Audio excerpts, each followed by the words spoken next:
Nah, karena topik ini sebenarnya topik yang sering kita bicarakan di beberapa pelatihan kreativitas. Nah, ini kita akan bicara tentang teknik bagaimana menajamkan pikiran. Ini menajamkan pikiran adalah bagaimana membuat pikiran kita lebih basah, sederhananya lebih menyala, lebih mudah diaktifkan di dalam kehidupan kita sehari-hari. Karena ada bagian dalam otak kita yang disebut dengan korteks. Korteks inilah bagian dari pikiran kita yang sering memberikan ide atau jalan bagaimana menemukan sebuah solusi terhadap tantangan yang diberikan. Hanya bagian ini seperti halnya otot gitu, kalau dilatih maka dia akan mudah dijalankan, kalau dilatih dia akan mudah digunakan, kalau dilatih dia akan mudah memberikan ide atau akal-akal pada diri kita. Nah, sering sekali kita nggak pernah melatih ini karena kita menganggap bahwa ini sudah otomatis ada. Yang dilupakan sebenarnya bagian inilah bagian yang membuat kita hidup dalam pengertian membuat kita punya ide untuk menemukan solusi di setiap tantangan kita. Oke, kita akan mulai bagi screen aja biar kita nanti banyak ke diskusi kan jadi masalah sebenarnya. Saya mau mulai materi ini dengan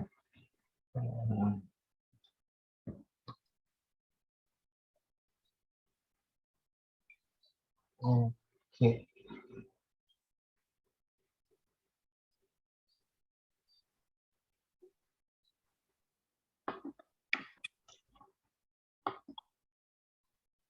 Baik.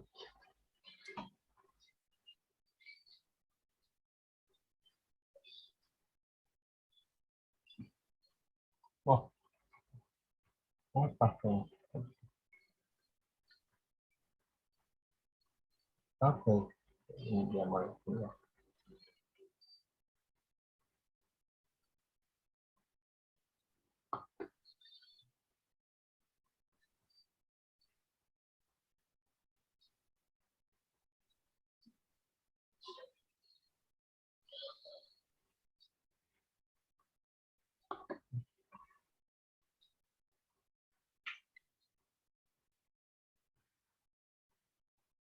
Oke, kita akan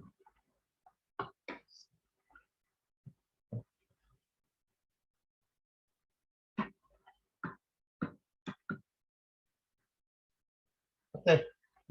Jadi diskusi hari ini tentang bagaimana menajamkan pikiran dan ini penting bagi kehidupan kita karena inilah yang memberikan tadi saya sudah memberikan solusi hidup. Sebagaimana otot, kita sepertinya harus melatih pikiran dan hari ini kita akan belajar 10 hal 10 hal untuk melatih bagaimana pikiran kita bekerja mengaktifkan. Nah, sebelum mulai saya ingin jelaskan dulu tentang kami, Soka.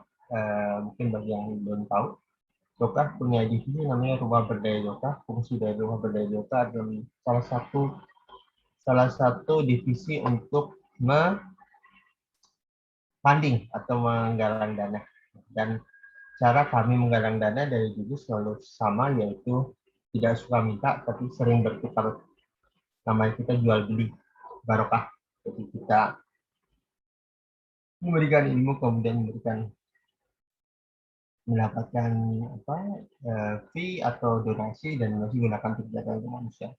Nah, Bapak Ibu kami punya program namanya Rantai Ilmu dan Sedekah atau rantai ilmu. Jadi kami sedang menggalakkan ide hidup kreatif dan kita ingin mengejar agar kita punya 5 juta anggota masyarakat muslim yang kreatif, yang punya ide, selalu punya jalan dalam hidup ini, apapun yang mau dikejar gitu. Karena kami sudah bosan juga dengan kondisi di mana kita selaku umat mayoritas punya peran yang minim terhadap pengelolaan aset negara, dan kami sudah bosan itu. Dan bosan itu bukan berarti kami harus menyindir orang dan segalanya. Kami ingin kerjakan be kreatif, karena dengan kreativitas kita bisa membuat perubahan. Dan bagaimana cara belajar kami, cara belajar kita, yang mau gabung nanti, yang belum gabung silahkan gabung, itu nomor WA-nya di situ. kita akan melakukan proses duplikasi kecerdasan, di mana kami akan kumpulkan orang, nanti tiap orang di anggota itu menyebarkan ilmu ini pada 2 orang. Jadi 2, 4, 8, 16, sehingga kita bisa, kalau 22 kali film, kita bisa sampai angka 8 juta orang. 8 juta orang yang gabung bersama kita dan sama-sama belajar ilmu tentang kreativitas, ilmu kecerdasan. Dengan cara itu, kita bisa membuat perubahan, membawa kembali kejayaan Andalusia ke kita. Karena di zaman Andalusia, kita adalah waktu itu kumpulan orang kreatif, kumpulan orang penuh ide, kumpulan orang-orang yang kasarnya kalau ada tantangan tuh nggak pernah ada matinya gitu. Selalu ada ide dan kita ingin punya seperti itu.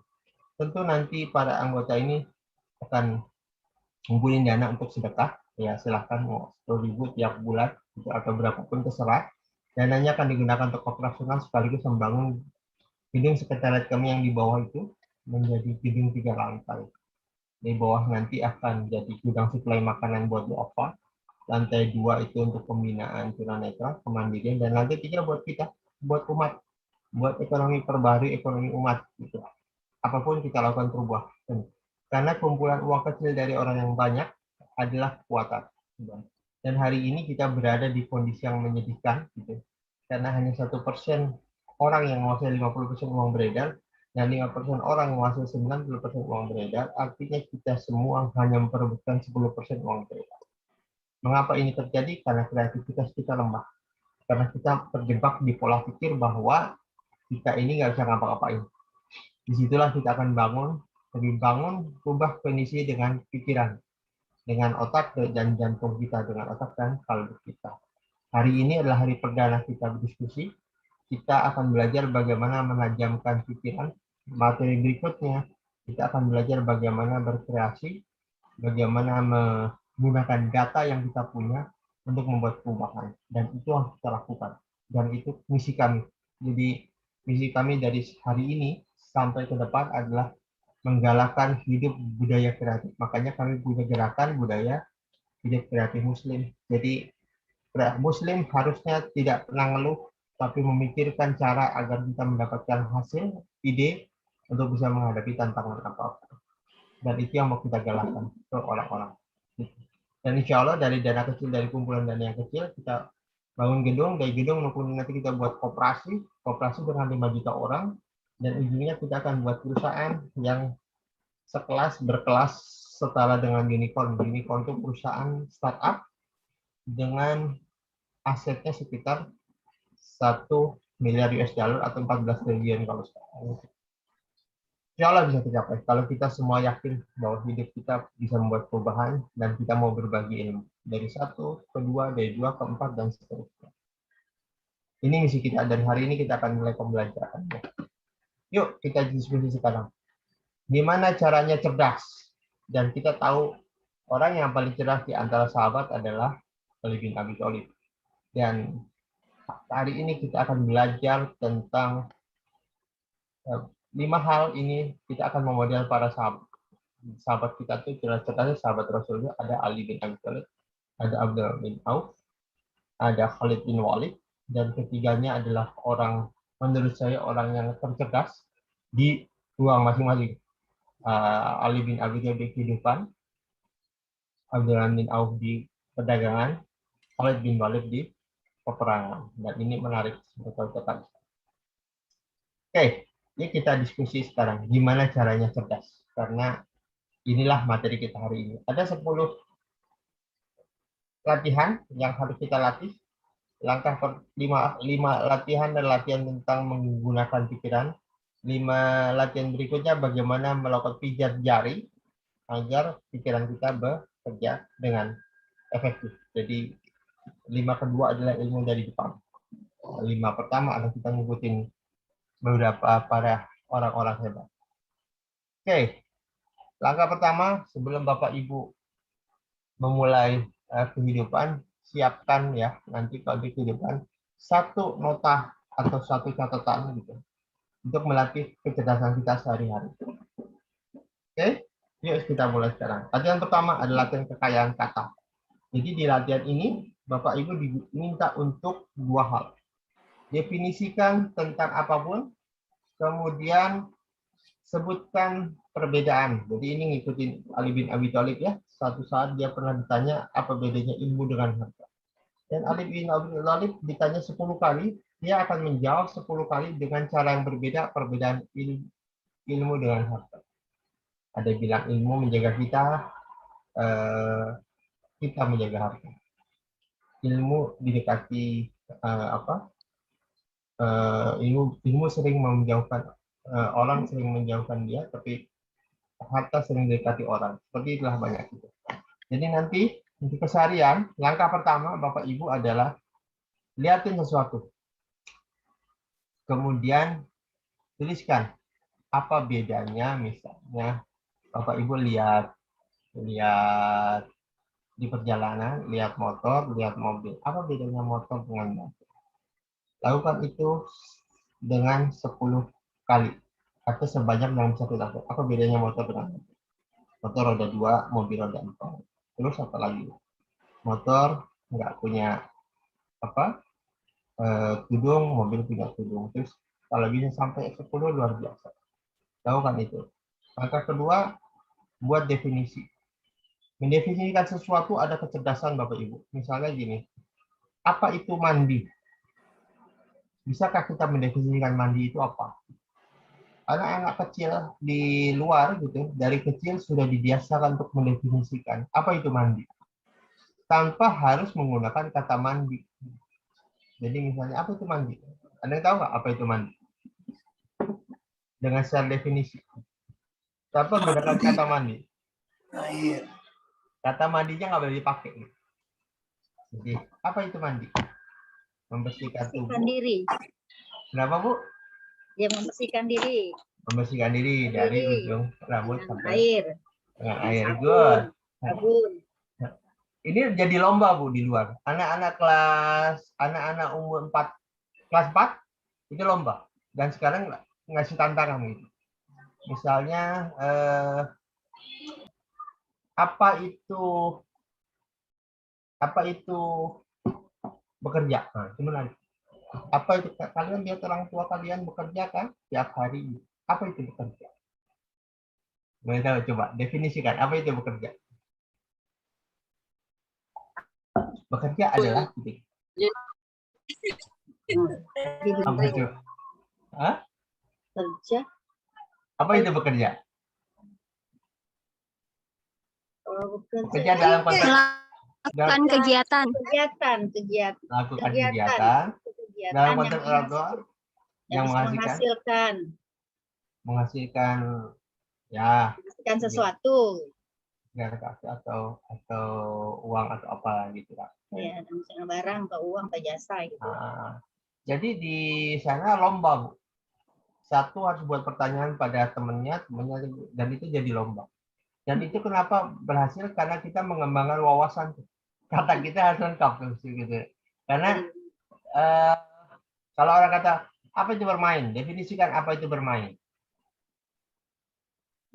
Suatu kesenangan gitu. Satu kesenangan yang kita lakukan baik bersama orang lain maupun sendiri. Nah, tantangan melakukan ini adalah tidak boleh menggunakan kata bermainnya.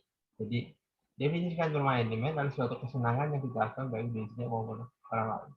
Dan itu menarik karena apa? Semakin usianya semakin tinggi itu semakin susah jawab. Ini adalah satu cara. Jadi nanti kalau ibu nanti di luar gitu ya akan kita lihat di jalan. Misalnya buat pertanyaan. Iseng deh kalau kita nunggu apa debat ya 2 ya pertanyaan. Apa bedanya A dengan B? Yang kedua, apa itu titik-titik? Itu sambil duduk kotak-katik aja gitu. Alhamdulillah bermikir. Karena nanti dari sini kita ketemu ide-ide baru. Itu adalah cara. Dan yang sering melakukan ini sebenarnya Cak Lontong.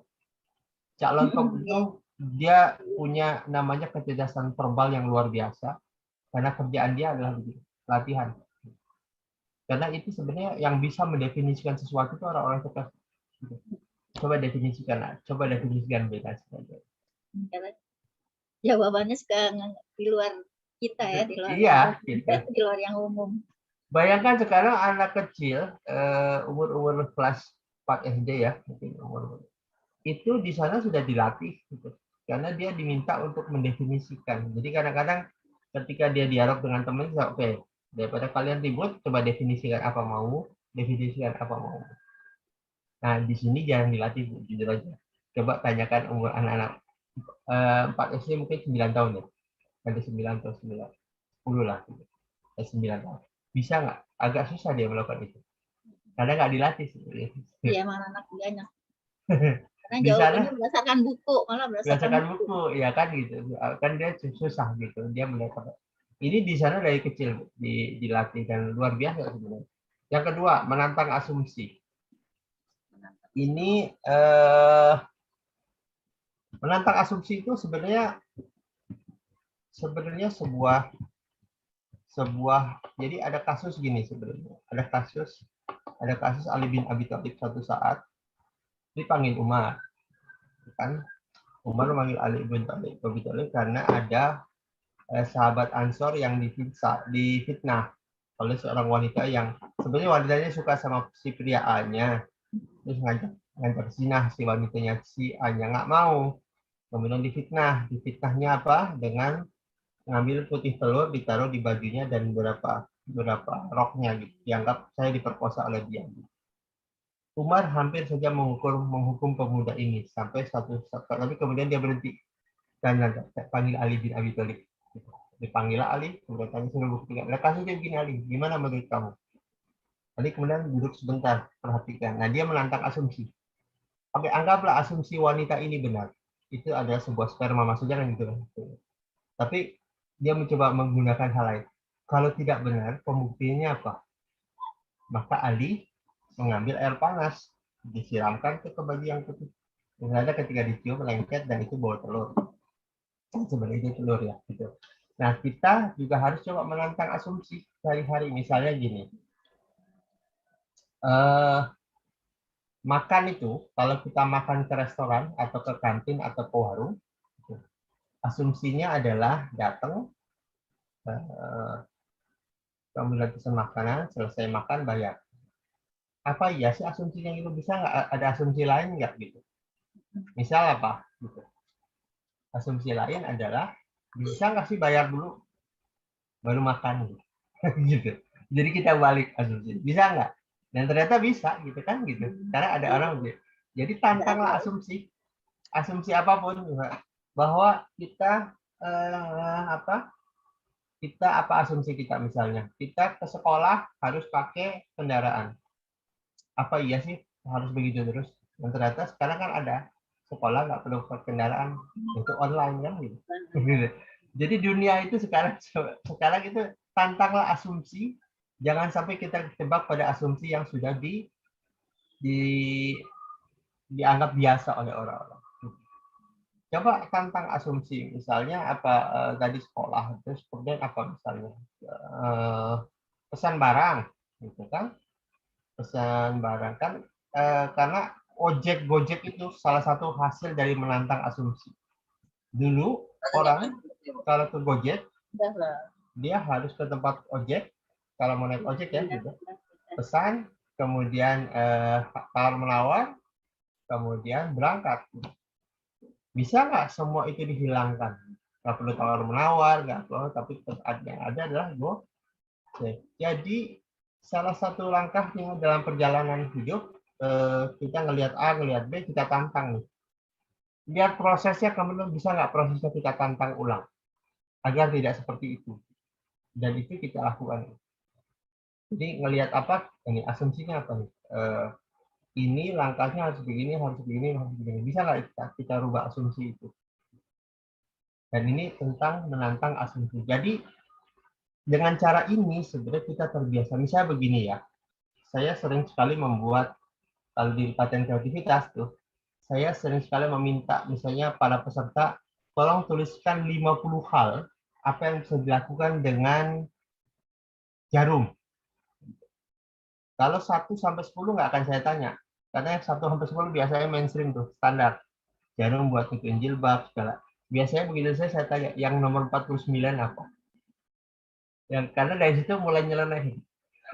mulai dari sebelah kan jarum bisa buat kunci lah, buat apalah gitu.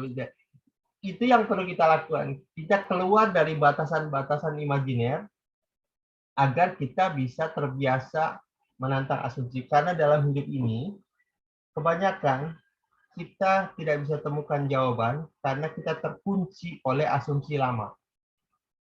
Nah, ada kalanya hidup itu kita perlu menantang asumsi kita, sehingga kita tidak bisa keluar dari semua itu. Jadi tadi yang pertama adalah jadi sesi pertama adalah kayaan kata, yang kedua menantang asumsi. Yang berikutnya adalah memperluas kesempatan. Jadi caranya begini. Dulu waktu orang lagi nyari emas ini pertama kali ditemunya blue jeans. Jeans itu ditemukan pertama kali orang tuh lagi zaman-zaman Amerika dulu, orang sibuk nyari emas.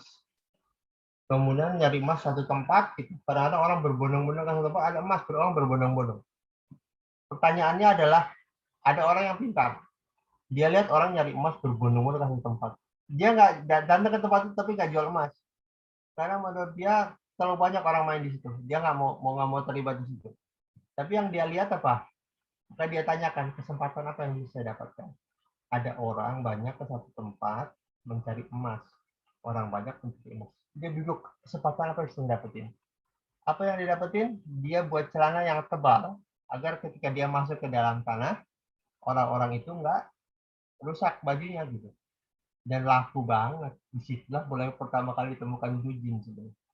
Jeans itu ditemukan karena banyak orang ingin masuk ke satu tempat, takut bajunya rusak. Maka yang dilakukan apa? Kita tanyakan kepada diri, ada ini sama ini. Kesempatan apa yang saya dapetin ya? Disitulah ide muncul.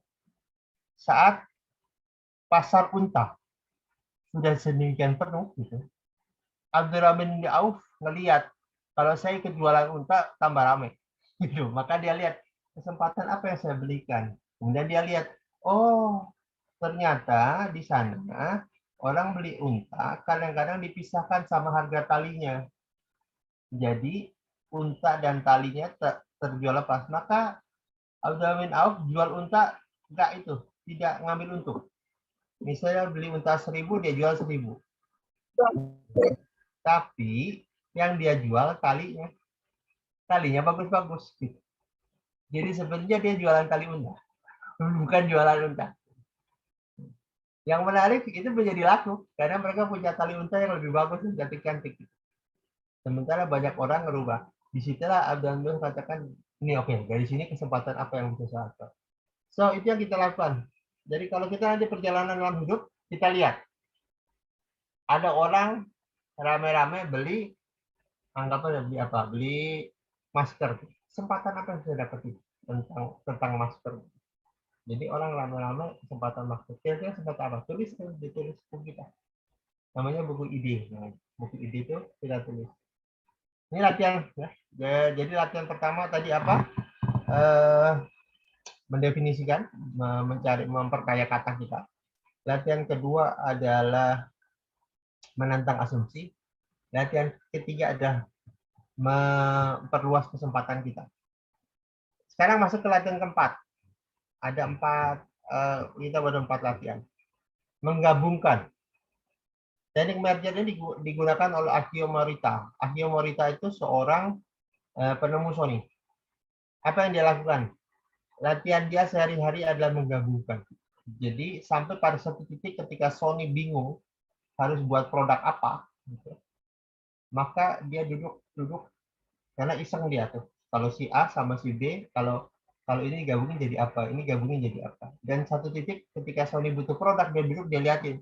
Orang-orang negro itu kalau dulu suka joget-joget, suka bawa musik ya, musik tape yang gede-gede itu, taruh di situ, kemudian gitu dan sebagainya.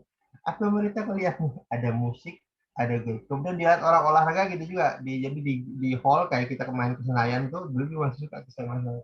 Orang bawa tape, kemudian olahraga di situ. Akhirnya pemerintah ini ada musik, ada jalan-jalan, ada olahraga, apa yang bisa saya gabungin ya? Dan akhirnya digabungkan antara musik dengan jalan-jalan, namanya Walkman. Walkman itu hasil temuan Akio Morita lagi duduk santai gitu. dia pikir saya cari produk apa ya, maka dia salah satu, karena aku itu termasuk kreatif orang, dan salah satu kreativitasnya adalah menggabungkan A sama B, kalau digabungin jadi apa. Nah, kayak kita sekarang tuh melihat banyak produk-produk hasil gabungan kan, dengan sepatu roda, itu gabungan antara sepatu dengan roda buat olahraga kan gitu. Ada banyak hal yang kita gabungkan. So, latihan keempat adalah kalau melihat A, melihat B, kira-kira digabungin jadi apa. Dan kita lihat apa yang bisa kita kembangkan dengan ide tersebut. Dan kelima adalah latihan, kalau ini latihan lebih ekstrim lagi. Namanya provocative operation. Kalau dalam ilmu lateral thinking. PO namanya. Sebutnya dengan PO atau PO namanya. Dan ini dilakukan oleh Khalid bin Walid. Ketika satu peperangan, Khalid bin Walid suruh mimpin peperangan dan bisa lumayan. Pasukannya sangat sedikit. Dan waktu itu maghrib, kalau di sana punya konsensus, kalau sudah maghrib perang berhenti. Di malam Khalid bin Walid berpikir, kalau saya terusin perang, gitu, mungkin kita menang, tapi kemungkinan kalah karena jumlahnya kalahnya jauh. Bisa saja Khalid meneruskan perangan, tapi kan akan banyak korban dan bisa saja kita kalah. Khalid bin Walid mikir, tapi kalau kita mundur, kita dikejar musuh. Kalau dikejar musuh, kita kalah kabut, jatuh mental musuh kitanya. Yang menarik adalah sebelum di hari itu peperangan sepertinya walaupun kalah jumlah, Muslim tetap bisa memenangkan pertarungan. Maksudnya banyak korban di lawan musuh di tempat Romawi sana kan gitu. Akhirnya dilakukan oleh Khalid bin Walid apa? Pagi-pagi dia membuat asumsi, merubah provokasi pikirannya dengan cara begini. Bisa nggak sih kita aman, selamat, mundur, tapi kita punya pride, punya mental tinggi, dan musuh takut. Maka apa yang dilakukan Khalid bin Walid pagi-pagi itu dia menggeser pasukan. Jadi pasukan dibarisin, yang kiri suruh pindah ke kanan, yang kanan nggak lama pindah ke kiri, yang depan pindah ke belakang, yang belakang pindah ke depan. Jadi dibuat heboh pagi-pagi seakan-akan ada bantuan datang. Nah itu musuh, itu musuh yang di hari pertama dia lihat dengan tanpa bantuan aja kita kalah banyak, apalagi kita mau bantuan gitu. Setelah beberapa saat melakukan itu, Khalid minta pasukannya mundur pulang. Dan pasukan sana melihat Khalid mundur, nggak berani ngejar. Jadi aja pulang, justru malah seneng gitu pulang gitu karena pulang dengan penuh kebanggaan. Dan itulah Khalid bin Walid. Salah satu langkahnya adalah memprovokasi pikirannya, bisa nggak sih tanpa harus perang, kita mundur aman selamat tapi nggak dikejar. Nah, ini dalam kehidupan sehari kita bisa membuat provokasi. Misalnya gini, mau bisnis, terhalang oleh COVID dan segala. Bisa nggak sih kita bisnis tanpa harus mikirin COVID, bahkan tanpa harus keluar rumah, tanpa harus ngapa-ngapain, gitu, tapi tetap dapat uang. Disitulah ide kita muncul. Dan sekarang kan salah satu yang pengembangannya adalah bisnis online kan berkembang karena itu ya. Jadi banyak bisnis sebenarnya dikembangkan karena memprovokasi pikiran.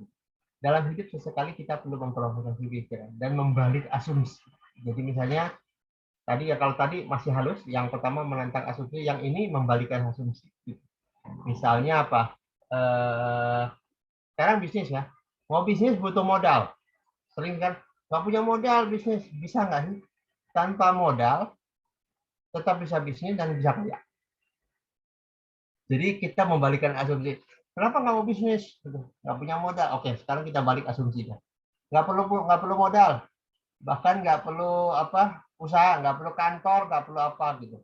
Tapi tetap bisa untung memakai idenya apa. Tulis itu urutan.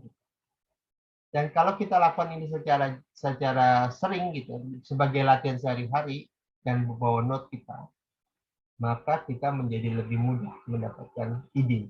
Dan nanti kita bisa lihat buku-buku ide. Dan ini sebenarnya alat kita untuk strategi untuk membuat ide atau strategi untuk membuat diri kita lebih tajam dalam berpikir. Oke, itu 5 latihan dulu yang sudah saya sounding. Nanti berikutnya habis ini kita akan latihan fisiknya seperti apa. Oke, ada pertanyaan nggak tentang 5 ini? So, nomor 1, tantang asumsi. Jadi perkaya kata kita. Yang kedua, menantang asumsi. Yang ketiga, latihan perluas kesempatan. Kesempatan apa yang saya bisa dapatkan ketika pasar crowded di satu tertentu. Yang keempat, gabungkan apapun, A dan B gabungkan kira-kira jadi apa. Yang kelima, provokasi pikiran kita dengan membalikan asumsi. Sehingga kita menjadi lebih berdaya. Dan nggak lagi terpaku oleh asumsi yang ada. Oke, pertanyaan? Bapak? Kalau latihan ini Bapak Ibu lakukan, saya sih yakin Bapak Ibu jadi lebih mudah berpikir, lebih mudah menemukan ide. Kenapa? Karena terbiasa pikiran kita dikembangkan. Kita terbiasa kata kita kaya karena 3 kekayaan orang jenius ada 3. Pertama ada kekayaan sudut pandang. Yang kedua adalah kekayaan kata, katanya luas. Yang apa? Jadi kalau dia katanya luas, sudut pandang, jadi sudut pandangnya luas. Yang kedua pengetahuan.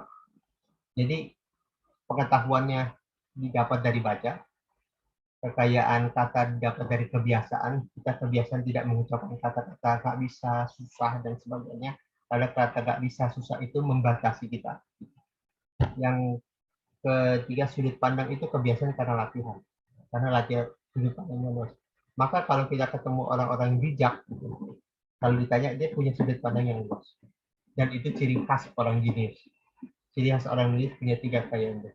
Pengetahuan, kekayaan kata, dan kekayaan sudut pandang. Oke, 5 latihan awal. Ada pertanyaan tentang ini? Clear ya? Jadi nomor 1, sediakan note, sediakan buku, dan itu adalah kerjaan sehari-hari, dan itu kerjaan saya juga. Cuma sekarang saya udah lupa, dulu suka nyatet. Jadi saya punya note buku kecil gitu. Kadang-kadang kalau tetap ide di kosong gitu saya lihat tuh, entah kadang-kadang menantang asumsi atau kadang-kadang kita menggabungkan dan sebagainya. Ini langkah kita agar ide-ide kita banyak kalau suatu saat kita mentok menghadapi sesuatu. Dan ini juga latihan kita kalau kita saat-saat mentok. Clear? Baik, kalau clear sekarang kita fisiknya. Yuk, ini teknik Jepang. Tanya, Bos. Silakan. Kalau tadi yang menantang asumsi itu sama nggak dengan ketajaman intuisi? Ya, arahnya ke sana, Pak. Jadi nanti ketika kita sering menantang asumsi, lama-lama intuisi timbul. Nah, pertanyaannya apa itu intuisi? Bagus tuh, Pak. Intuisi itu sebenarnya adalah menggali data-data yang ada di internal kita. Gitu. Dan karena dia sering berinteraksi, dia muncul. Gitu. Intuisi itu kan sebenarnya bukan hal yang bukan aneh-aneh sebenarnya gitu. Intuisi kan dapat karena kita duduk mikir gitu. Ketika mikir sebenarnya kita menggali data yang ada di dalam pikiran. Data ini kita masukin secara sengaja entah dari pengetahuan, dari keseharian, dari latihan dan sebagainya. Nah kalau data ini nggak ada susah ketemunya, gitu. Jadi data ini dimasukkan. Nah gaul dengan orang, kemudian banyak bereksperimen, banyak traveling, banyak apapun sebenarnya itulah orang yang punya kekayaan data. Makanya paling indah tuh kalau kita ya hidup itu dari pagi sampai sore sampai pulang ke rumah itu jangan duduk kemudian pulang kita tuh ngeliat gitu. Apalagi Rasulullah tuh nyuruh gini loh, pergi sama pulang tuh suruh lewat jalan lain-lain. Dan itu sebenarnya banyak data. Kadang kita perlu melihat gitu. Fantasiru itu di luar kita lihatin seluruh itu dan apa yang terjadi di dunia ini. Karena itu memperkaya data.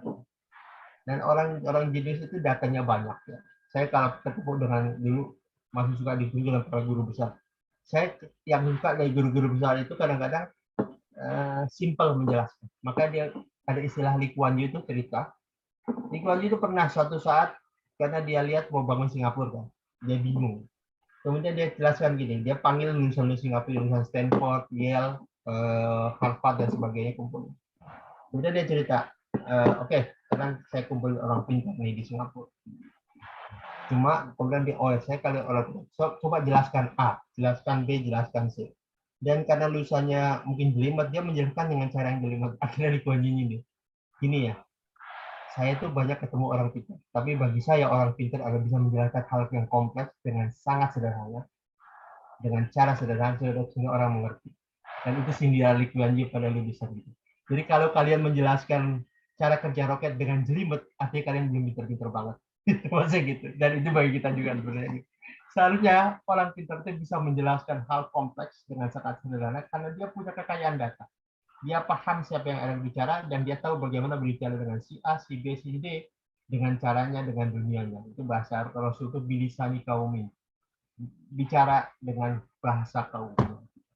Dan juga memang benar menurut saya gitu. Orang cerdas itu kekayaannya adalah kemampuan menjelaskan hal kompleks dengan sangat sederhana. Dan itu kadang-kadang ada sebagian profesor doktor kadang-kadang kan senang lihat orang diajak bicara itu bingung karena terlihat dia lebih pintar dari semua sindiran kita dulu di dosen di kampus-kampus gitu. Nah, saya sering bawa kata-kata Lee Kuan Yew.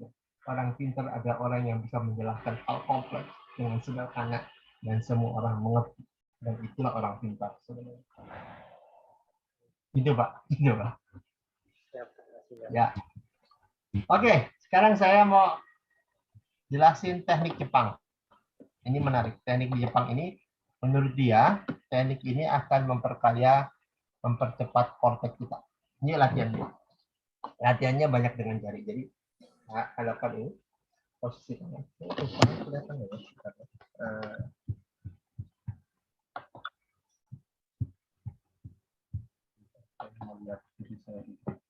Nah, oke, kelihatan.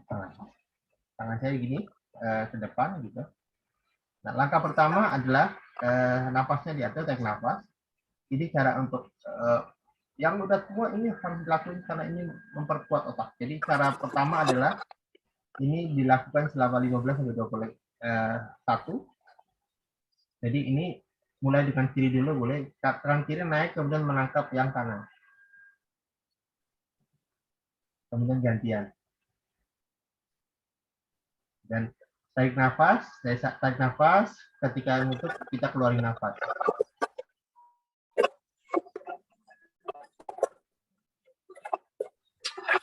Lakukan 20 kali. Jadi bisa ya, ini tahdapkan kemudian 1.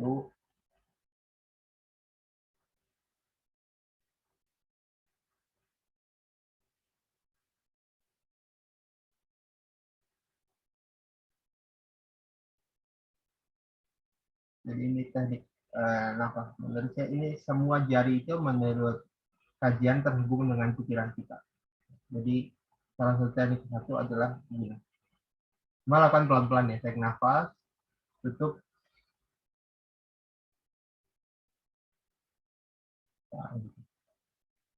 Bisa ya? Ya kita sekarang kita latihan. Itu tadi latihan 1 ya. Latihan 1 adalah melakukan proses yang disebutkan. Oke, latihan kedua kita lupa. Yang kedua adalah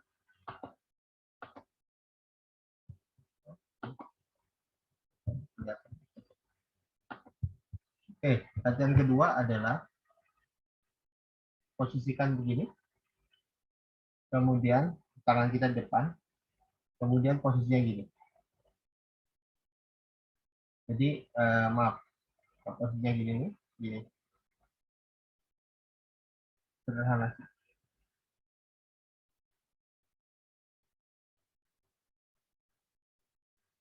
Gitu. Jadi tetap dengan tarik nafas ya, tarik nafas.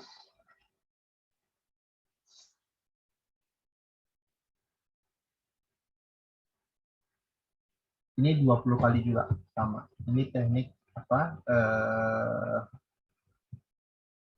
Membuat kita jadi lebih apa? Koordinasi otak kiri otak kanan jalan. Gitu. Clear? Sekarang kita akan masuk ke latihan 3.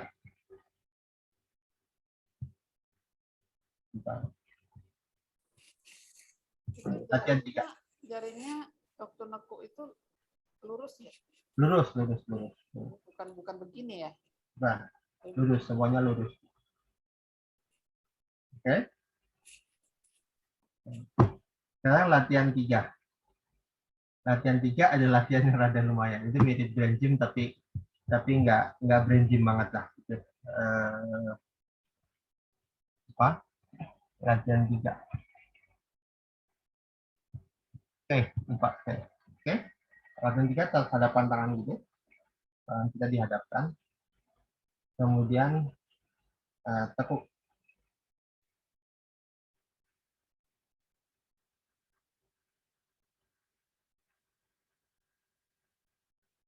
Nah, pelan-pelan tapi ya latihannya ya. Jadi buka dulu, tekuk satu-satu. 1, 2, 3, 4, 5, 6, 7, 8, 9, 10. Yang paling susah itu memang yang kanan. Mengapa? Karena kita tense untuk gerakan lebih banyak yang kanan kan. Gitu. Ya kehidupan kita itu kan orang-orang kanan itu kan kanan. Jadi kadang-kadang kita melakukan ini rada susah untuk yang kanan. Bisa ya? Tekuk satu-satu.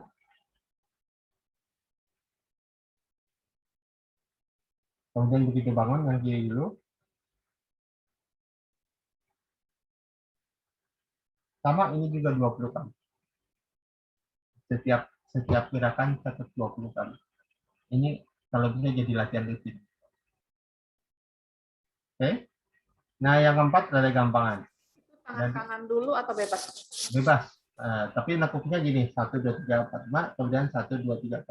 Jadi gitu, bebas sebenarnya yang boleh kanan gitu. Asal saat nekuknya satu-satu, nanti gini. Ya. Ini sebenarnya lebih banyak koordinasi kiri dan kanan dan membiasakan kita bergerak. Jadi kirinya diaktifkan agar terjadi keseimbangan antara kiri dan kanan. Maka salah satu habis ini sebenarnya latihan berikutnya adalah diminta untuk kita menggunakan sesekali tangan kiri lebih banyak. Misalnya sikat gigi biasa pakai, walaupun ini sebenarnya kalau untuk makan tetap dengan tangan kanan ya, tapi kalau misalnya sikat gigi gitu, sesekali pakai kanan, sekali pakai kiri. Jadi usahakan yang biasa dilakukan kanan, kiri juga agar terjadi koordinasi. Oke, yang keempat relatively agak mudah. Yang keempat itu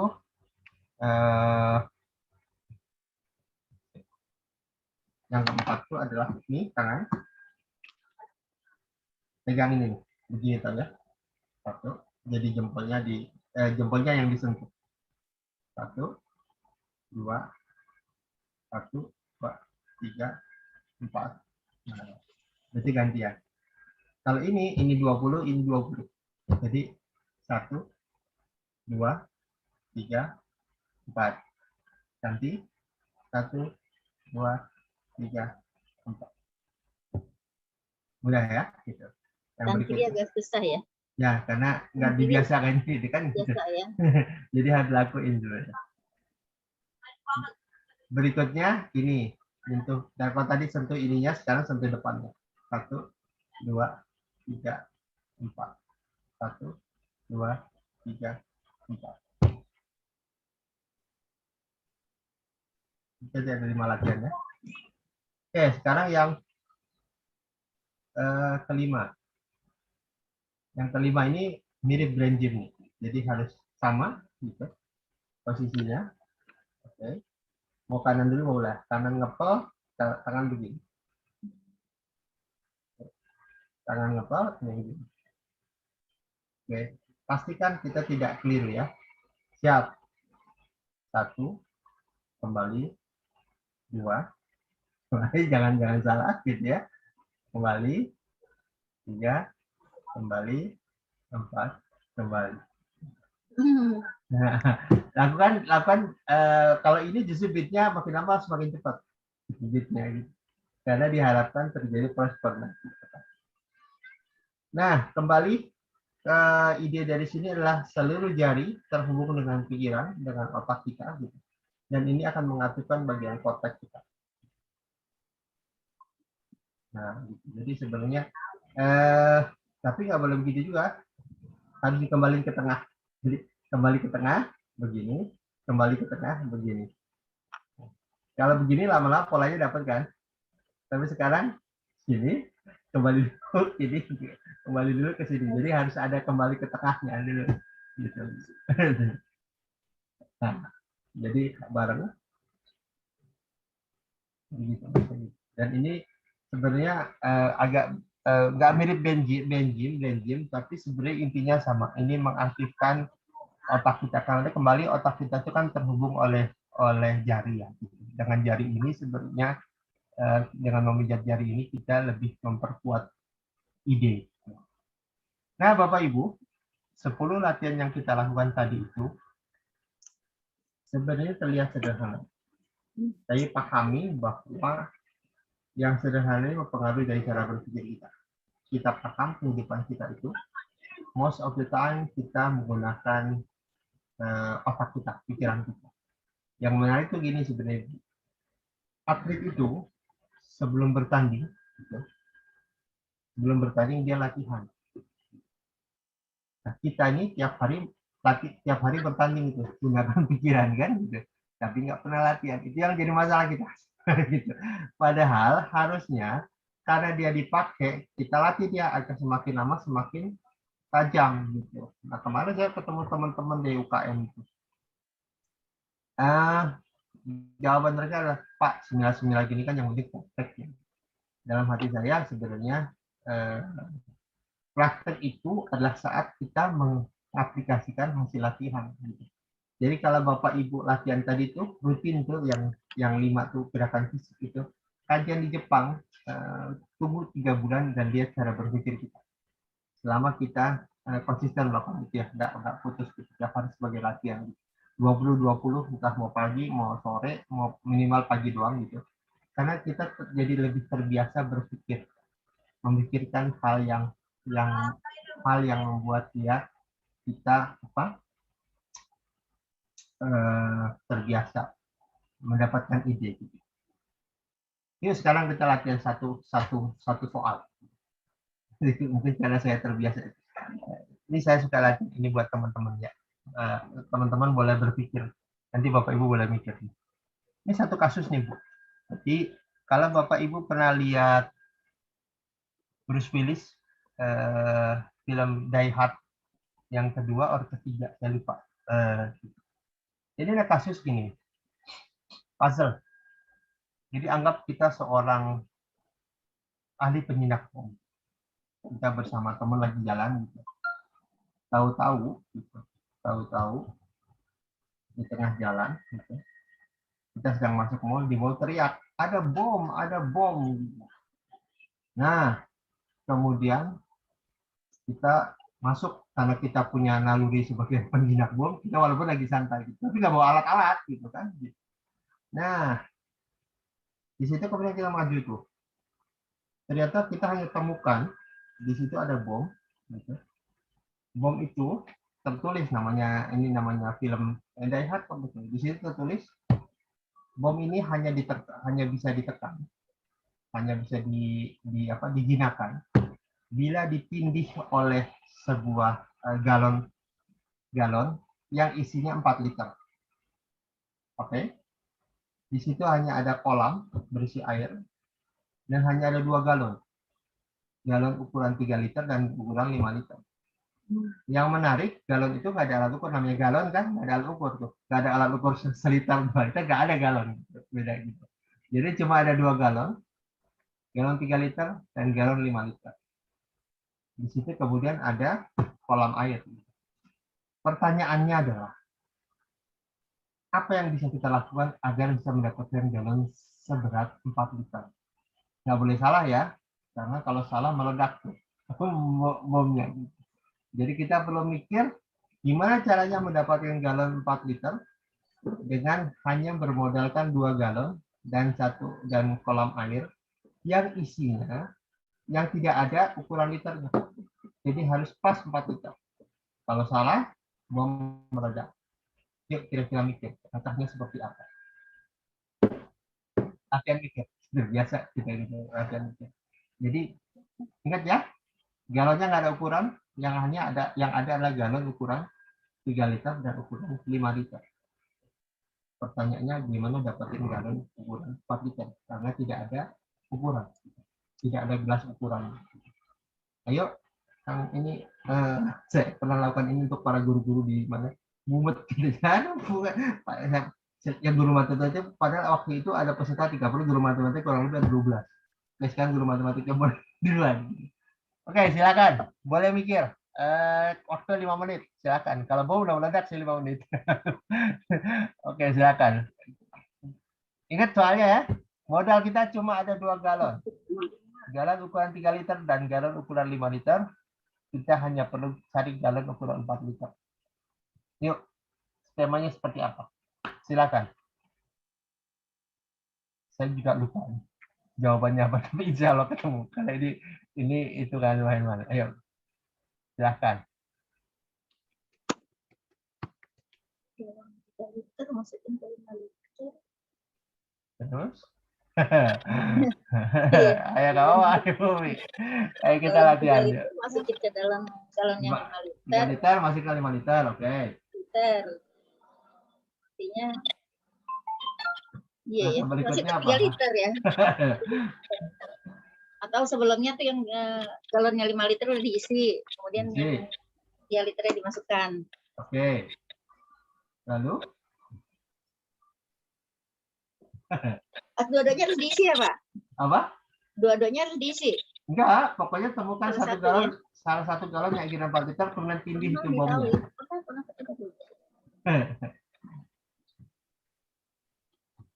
Pokoknya temukan ukuran 4 liter, kemudian tindih tuh bomnya agar tidak meledak. Jadi ini lumayan. Jadi Iya. saya suka puzzle ini. Ya paling itu deh. Gimana Bu? Ya maksudnya yang 5 liter diisi setengah, enggak setengah ya, seberapanya. Setengah susah tuh Bu. Gigil setengah tuh. Karena Ibu nggak punya apa-apa lagi gitu. Itu Iya, paling nggak punya jangka. ukuran ya. Nggak punya ukuran. Iya, nggak punya ukuran itu lah. Ya satu-satunya lah yang 3 ditambah sedikit, udah itu aja. Yang 3 diisi full. Kita yang besar diisi penuh, kemudian dipindahkan ke 5 liter, ditambahkan sedikit gitu. Ya, sedikitnya susah Bu. Ya, sangat sedikit meledak itu Bu. Kita tidak dipenuhkan ya. Iya. Gitu. Ya masih susah. Yang lain kali. Oke, yang lain boleh. Ayo kira-kira gimana? Sebenarnya Ibu udah betul. Ya, saya kasih clue ya. 3 liter isi full. Full ya. Kemudian pindahkan ke 5 liter. 5 liter. Berarti di 5 liter sisa space berapa? 2 liter kan? 2 liter ya. Kemudian yang dalam itu kosong. Iya. Di jalan 3 liter kosong. Nah, coba lanjutin lagi coba. Iya. Gitu. Susah juga sebenarnya nggak ada ukuran kilonya ya. Ya, ukuran kilo. Bisa dibagi sepertiga, kan nggak bisa. Oh, susah itu susah kalau itu penuh tantangan. Iya itu harus pemikiran. Aduh, kuliahnya taruh. Tambah apa dijawab? Boleh, kata-kata punya waktu 5 menit nggak apa-apa Bu. Sebelum bom meledak. Jadi maksudnya diisi setengahnya, kemudian taruh lagi. Iya, setengah itu susah Bu. Kurus. Iya benar ya. Setengah itu tantangan. Gitu. Aduh. Bapak yang lain nambahin. Boleh itu tadi ada dapat sisa ada. Kalau karena harus air sih Pak ya, bukan benda ya. Harus air. Air. Karena itu sesuai dengan beratnya ya. Beratnya.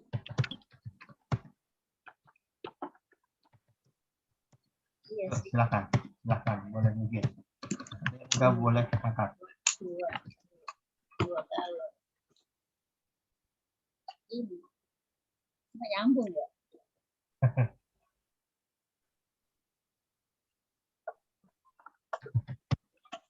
Setengah nggak bisa.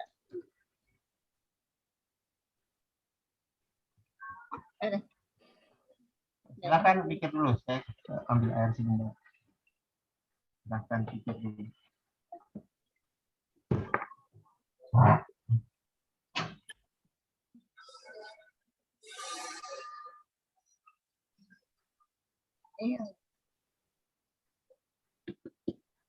Halo. kurang satu liternya ini ya. 1 liter.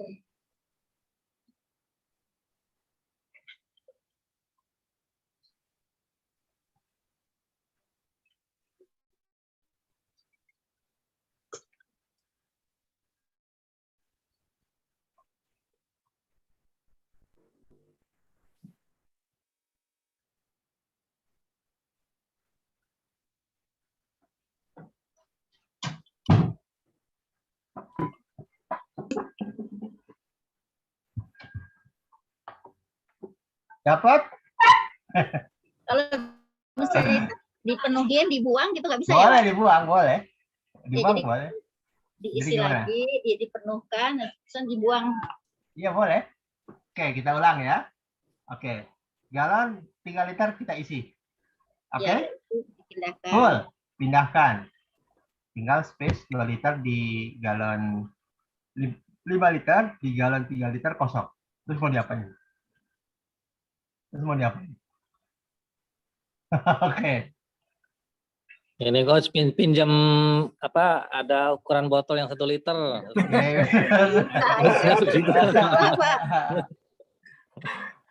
Oke, ini Bulida bagus ya, coba isi penuh galon 5 liter, tuang ke galon 3 liter. Oke, sisa 2 liter.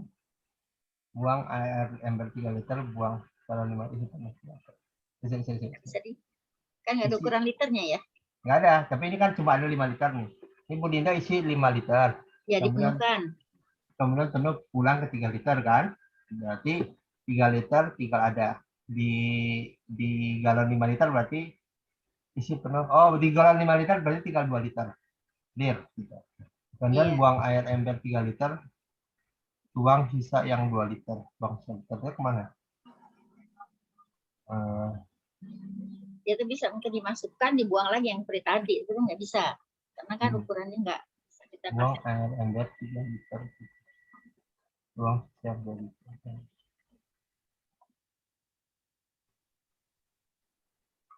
Ini sebenarnya langkahnya.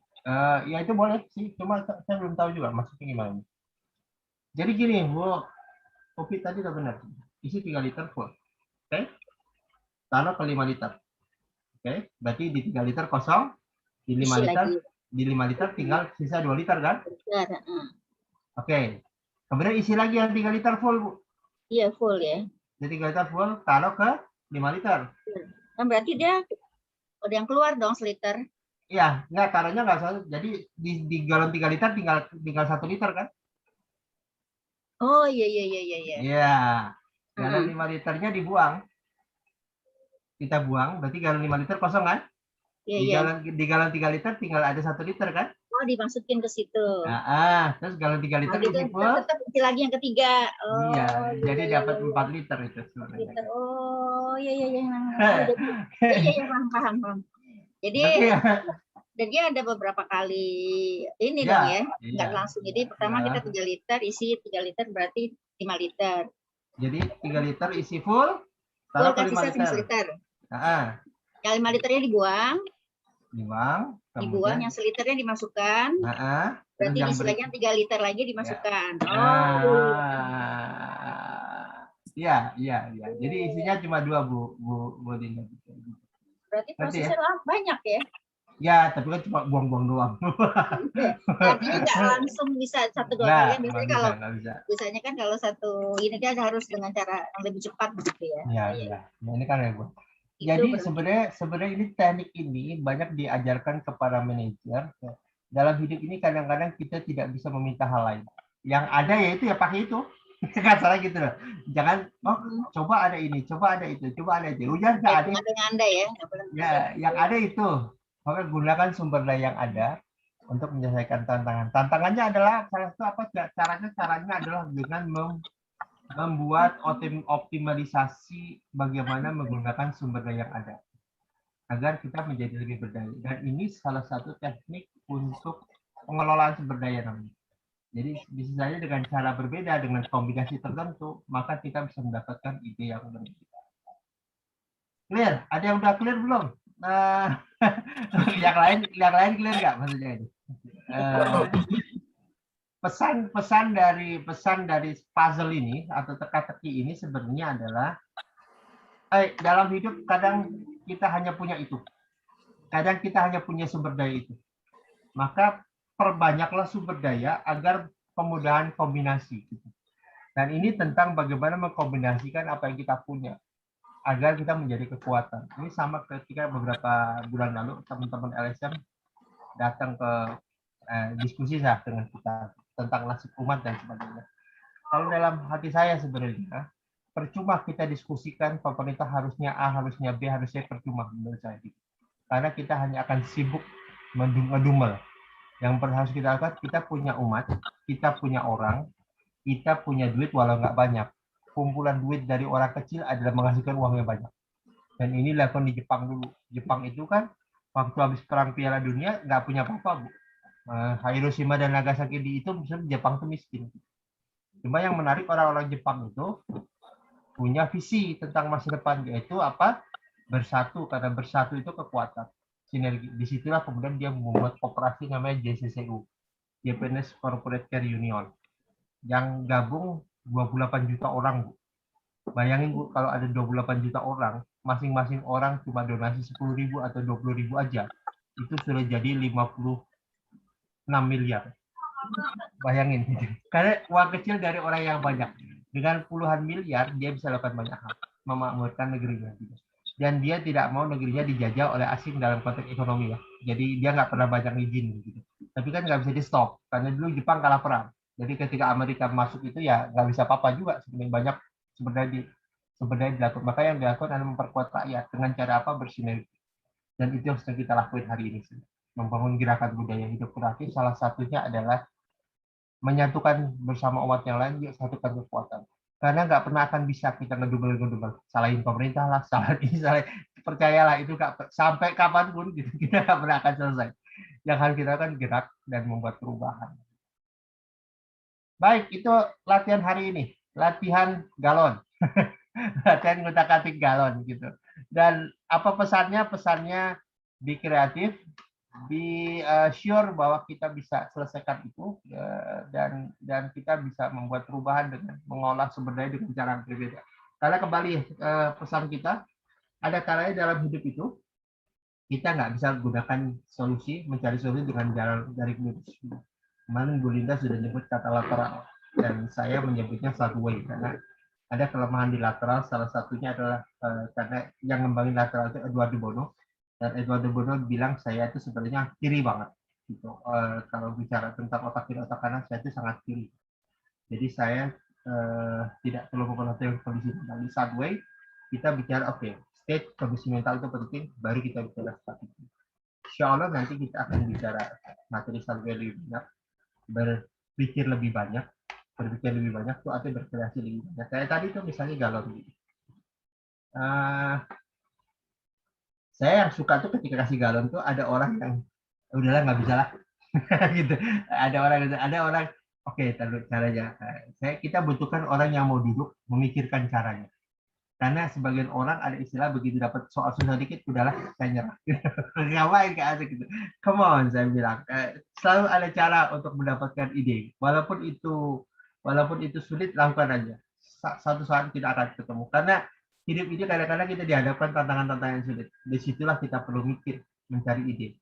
Karena ada kalanya dengan kondisi seperti COVID ini sekarang kan, ya, kita ngadapin tantangan yang luar biasa.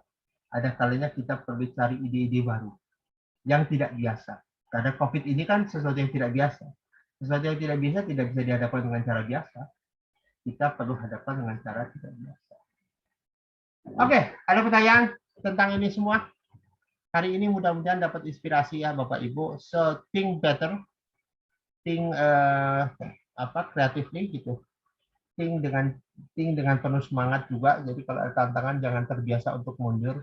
Duduk dulu sebentar, pelajari pertanyaannya. Karena ingat kata-kata Einstein, kadang-kadang jawaban itu ada di pertanyaan. Dan hidup seringkali menyuruh kita untuk berpikir lebih dari apa yang sudah kita lakukan hari ini. Lebih itu artinya kalau biasa jalan lurus, mungkin kita harus jalan belok kanan atau belok kiri, bahkan lewat atas, bahkan lewat bawah. Itu disebut dengan sideways, berpikir menyamping bukan menyimpang. Itu namanya sadar. Oke, clear? Oke, hari itu sederhana, mudah-mudahan bawa manfaat bagi Bapak.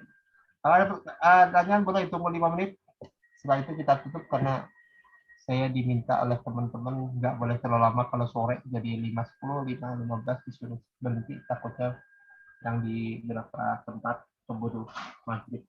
So kita punya waktu 5 menit mendiskusikan apa yang perlu diskusikan. Bila ada yang mau diskusikan gitu. Oh iya, Pak, saya mau tanya boleh? silakan. Iya. Silakan, Mbak. Assalamualaikum warahmatullahi wabarakatuh. Assalamualaikum. Kenalkan saya Mia. Ya, Ini ya, mungkin Mbak. agak sedikit menyimpang ya Pak. Ya. Tapi saya rasa masih berkaitan. Dari yang 5 hal tadi kan salah satunya ada provokasi pikiran dengan membandingkan asumsi. Nah, kalau misalkan saya ini kan sebagai pengajar atau pendidik ya, punya murid yang pikirannya itu pesimistis. Nah, itu gimana caranya kita bisa provokasi dia supaya bisa pemikirannya itu ke optimis gitu. Terima Ya. kasih. Wassalamualaikum warahmatullahi wabarakatuh. Assalamualaikum. Anak yang pesimis itu cek dulu orang tuanya. Karena biasa dibesarkan oleh orang tua yang pesimis. Ya maaf aja perlu dipeluk. Anak itu produk orang tua ya. Cara berpikir, mental berpikir ada jadi karena dia terbiasa melihat dan diajarkan seperti itu. Cuma kita hanya bisa besarin kasus demi kasus. Anaknya usia berapa, Mbak? Usianya Usia MTS atau SMP berarti sekitar 12 sampai 14 tahun. 12-14 itu kesempatan, Mbak. Jangan sampai telat ya. Kalau dia udah umur 14 tahun, dia punya identitas. Identitas tuh aku anaknya males. Terus tiap hari dikasih tahu, begitu udah 14 tahun, dia punya identitas saya anaknya males. Dan itu terjadi pola ketetapan. Oke, 12 tahun. Cara terbaik ngajarin anak 12 tahun adalah kalau ada masalah suruh datang. Gitu. Ini saya kasih tahu gerakan aku bisa, itu gerakan dari India. Masuk ke Indonesia, saya kok nggak berkembang di Indonesia. Kayak sekolah mahal. Saya kasih contoh nih, kasih. Anak-anak SD sama anak-anak yang anak luar tiga. Di gerakan aku bisa masuk ke situ, main-main dan segala. Anak SD kemudian oke, kalian ada masalah nggak?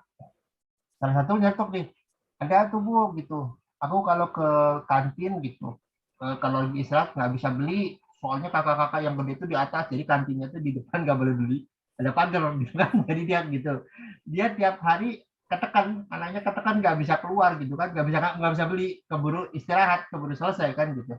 Terus akhirnya oke, sekarang kalian duduk sih, duduk si A si B kumpul, kita punya masalah nih gini. Menurut kamu apa?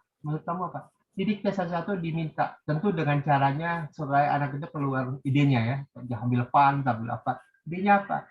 Yang menarik itu, ada ide dari anak itu apa? Gini aja Bu, bisa nggak kita keluar istilahnya di luar? Nanti kalau itu dapat ide.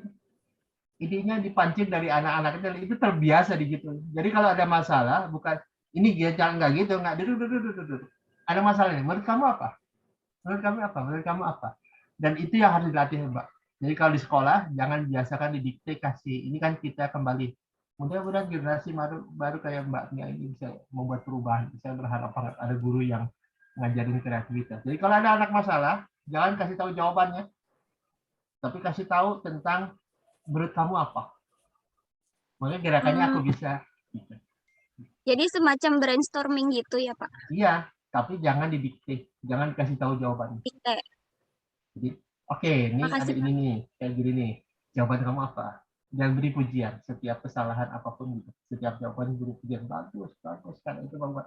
Karena kemarin hidup kita dijalankan Mbak Mia, saya kecil pun begitu, diajarkan untuk menurut para guru. Bukan berarti nggak harus menurut para guru itu karena ekstrim kita tuh. Sampai nanya pun nggak berani. Gitu.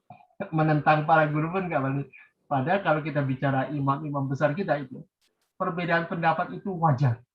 It's okay gitu. Dan itu ruang itu terbuka selama tidak menyalahi hadis dan Quran ya. Kalau Quran dan hadis menyalahi, perbedaan itu wajar gitu. Dan itu harusnya menantang kita untuk untuk berpikir lebih banyak. Oke, latihan jari-jari itu saya lupa namanya. Tapi yang nanti saya tulis deh Bu. Penemunya namanya Yoshiro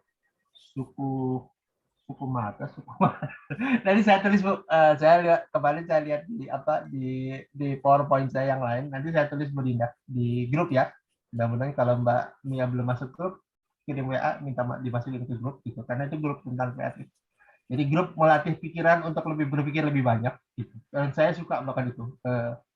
Karena hidup ini sekarang begitu loh. Gitu. Hidup itu sekarang ya, masuk COVID ini, kemarin saya teman-teman UKM saya bilang, enggak, kalau kita masih berpikir cara sebelum COVID itu ketinggalan. Percayalah itu. Nggak akan nemu, udah jelas tantangannya baru, gitu. Tapi berpikirnya masih gaya lama. Gitu. Kata Einstein, janganlah kita berpikir di level di mana masalah itu terjadi. Maka naikkanlah levelnya menjadi level gitu. Untuk Belinda nanti saya share di WA group penemunya siapa, namanya saya belum tahu.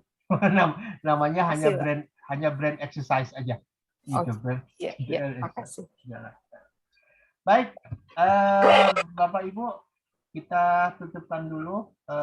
Oke, Mbak Mia nanti tadi dikasih tahu siapa ya? Oke, sebentar. Nomor WA-nya bisa ke Mbak Ranti nanti. Nanti ke Mbak Ranti di nomor sebentar ya.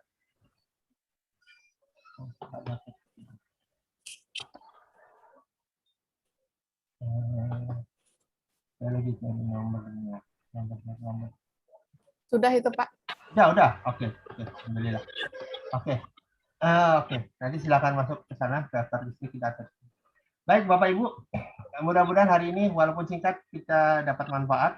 So latihlah otak kita tiap hari gitu. Karena kembali atlet berlatih tiap hari untuk bisa pertandingan, kita tiap hari bertanding menggunakan otak kita. Kalau nggak latihan, amburadul kita ditelan oleh tantangan kita. Baik, sekian dari kami. Mohon maaf tidak ada salah. Kita tutup kafaratul majelis. Karena kalau mau bihamdika wassalamualaikum. Baik, assalamualaikum warahmatullahi wabarakatuh. Waalaikumsalam warahmatullahi wabarakatuh. Terima kasih banyak Pak. Ya, sama-sama. Syukran. Ya, saya tutup ya.